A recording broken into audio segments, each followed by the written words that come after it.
First ఒక దొంగను పట్టుకోవటం ఈజీ, ఒక స్మగ్లర్ని పట్టుకోవటం ఈజీ, ఒక మాఫియా వాళ్ళని పట్టుకోవటం ఈజీ. కానీ ఈ సినిమా ఇండస్ట్రీలో ఆ ఇన్స్పెక్టర్ గారు చెప్పిన దాన్ని బట్టి చూస్తే తెలంగాణ పోలీస్ డిపార్ట్మెంటు ఇండియాలోనే అత్యుత్తమ పోలీస్ డిపార్ట్మెంట్గా అర్థం అవుతుంది. అతను ఎట్లా పట్టుకున్నారు ఏందనేది సినిమా ఇండస్ట్రీ తరఫున ఆ ఇన్స్పెక్టర్ గారి దగ్గర నుంచి ఆ పోలీస్ కమిషనర్ గారికి మేము అందరం ప్రతి ఒక్కళ్ళం ఎప్పటికీ కృతజ్ఞతగా ఉంటాం. ఎందుకంటే ఇది సామాన్య విషయం కాదు.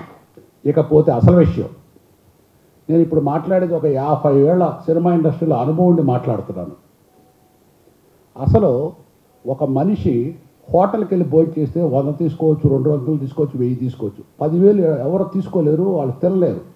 అట్లానే మీరు పెద్ద పెద్ద బడ్జెట్లు సినిమా తీసామని ఒక సినిమాకి 1000 రూపాయలు టికెట్ పెడితే ఇదేంటంటే ఒక సినిమా అనేది ఒక వ్యామోహంతో కూడుకున్నది. దాన్ని క్యాష్ చేసుకోవడానికి మీరు 1000 రూపాయలు టికెట్ పెడితే డబ్బులు ఉన్న వాళ్ళు వెళ్తారు, ఆకలి ఉన్నాడు ఆ సినిమా చూడాలన్నవాళ్ళు ఈ ఐబొమ్మ మీదే ఎక్కువ ప్రిఫర్ చేస్తున్నారు, మాకు ఫ్రీగా వస్తుందని. నిజం మాట్లాడుతున్నాను నేను. అంటే ఒక రకంగా మీరు ఈ రేట్లు ఎక్కువ పెంచడం వలన దొంగతనానికి ఎక్కువ అలపడుతున్నారు ఆడియన్స్. ఎందుకు? మనకు ఫ్రీగా వస్తుంది చూస్తామని. అదొకటి. రెండోది, సినిమా ఇండస్ట్రీలో ఇది మా అందరికి తెలియటానికి మాట్లాడుతున్నాం. మీ ఇష్టం వచ్చినట్టు బడ్జెట్లు పెట్టి సినిమా క్వాలిటీగా తీయండి, కానీ ఒక వ్యక్తికో ఇద్దరు వ్యక్తికో 90% ఇస్తున్నారు రెమ్యునరేషన్స్.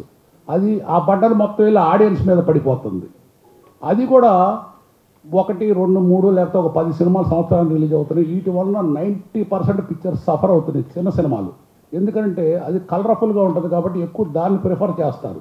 కానీ ఆ క్వాలిటీ ఖర్చు పెట్టకుండా మీరు ఆర్టిస్టులకు రెమ్యునరేషన్ ఇచ్చి వాళ్ళని ఎక్కడ దేవుళ్ళలాగా చేస్తున్నారు కాబట్టి అది ఆడియన్స్ అంత రేట్ ఇచ్చుకోలేక దొంగతనంగా పడ్డ సినిమాలకు చూడటానికి అలవాటు పడుతున్నారు. అది కూడా మా ప్రొడ్యూసర్స్ మిస్టేకే. కారణం ఏంటంటే అంత రెమ్యునరేషన్ వాడు ఇచ్చుకోవటం వల్ల ఆ సినిమా 90% ఆర్టిస్టుల రెమ్యునరేషన్, డైరెక్ట్ రెమ్యునరేషన్ అవుతుంది. క్వాలిటీ 10% ఖర్చు పెడుతున్నాం పెద్ద సినిమాలు. అదొకటి. రెండోది, ఇందాక మీరు అడిగారు ఆ దొంగల్ని శిక్షించటం కాదు, ఈ సాఫ్ట్వేర్ మీలో వెళ్ళిందని. అది 100% కరెక్ట్. మనం ఒక బ్యాంకులో డిపాజిట్ మన డబ్బులు వేస్తే ఎవరన్నా దొంగతనం చేస్తే మనం ఎవరిని అడుగుతా వెళ్ళి దొంగని కాదు కదా అడిగేది, బ్యాంకులో డిపాజిట్ చేసిన బ్యాంక్ వాళ్ళ మీద రెస్పాన్సిబిలిటీ. ఇమ్మీడియట్గా ఇవాళ ఇది ఒకసారి 2 సార్లు జరిగింది కాదు, ఇది దాదాపు కొన్ని వేల సినిమాలు బయటికి వెళ్ళిపోతున్నాయి ఐబొమ్మలోకి. అది ఎక్కడి నుంచి వెళ్తున్నాయని కామన్ సెన్స్, అది ఎక్కడి నుంచి వెళ్తున్నాయి అందరూ తెలుసు, QBFO నుంచి వెళ్తున్నాయని. ఆ ఇన్స్పెక్టర్ గారు నిన్న చెప్పారు, మీరు కూడా చూడండి. పోలీస్ కమిషనర్ కాకుండా ఇన్స్పెక్టర్ గారు చెప్పారు, ఇది ఎప్పుడో ఓల్డ్ నాటి సర్వర్స్ పెట్టుకున్నారు, అది ఈజీగా వెళ్ళిపోతుంది.